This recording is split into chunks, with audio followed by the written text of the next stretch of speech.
सर्वेभ्यो नमो नमः। मम नाम वसुधा भट्टराय। अद्य अहं पाणिनीय अष्टाध्यायी ग्रन्थस्य प्रथमोऽध्यायस्य द्वितीयपादं श्रावयामि। गाङ्कुटादिभ्यो नृणित् विजयित् विभाषोर्णोः सर्वधातुकमपित् असंयोगाल्लिट्कित् इन्दिभवतिभ्यां च मृड मृद कुद कुश क्लिश वदव सहक्ता रुद विद मुष ग्रहि स्वापि पृच्छ संश्च इको झल् हलन्ताच्च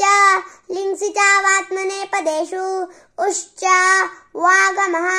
हनः सिच् यमो गन्धने विभाषोपयमने स्ताग्घोरिच्च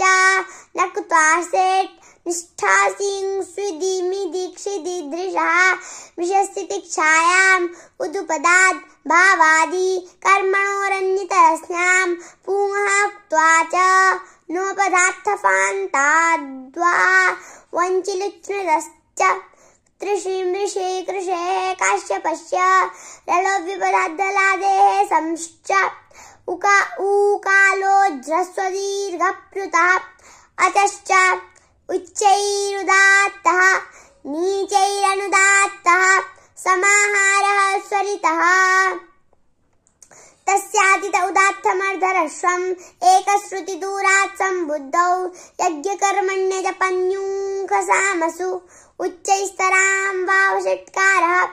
विभाषाच्छन्दसि न सुब्रह्मण्यायां सरितश्चिदुदात्तः देवब्रह्मणोरनुदात्तः सरितात् संहितायामनुदात्तानाम् उदात्तः स्वरितपरस्य सन्नतरः अप्रीत एकाल् प्रत्ययः तत्पुरुषः समानाधिकरणकर्मधारयः प्रथमनिर्दिष्टं समास उपसर्जनम् एकविभक्ति च पूर्वनिपाते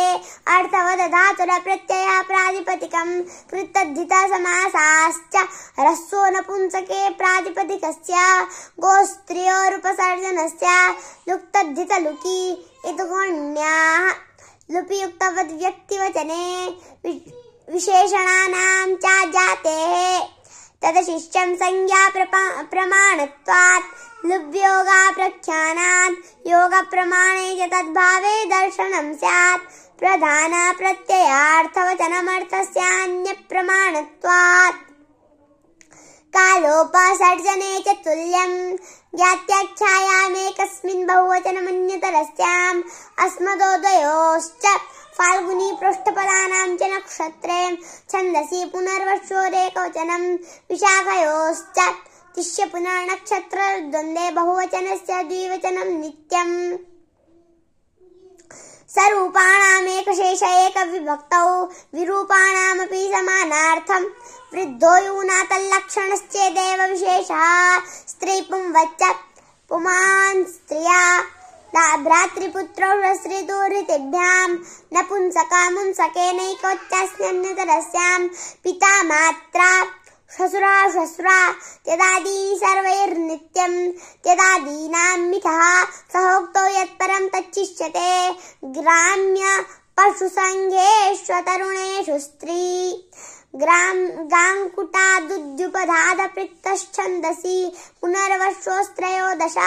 इति पाणिनीयसूत्रपाठे प्रथमाध्यायस्य द्वितीयः पादः। धन्यवादः।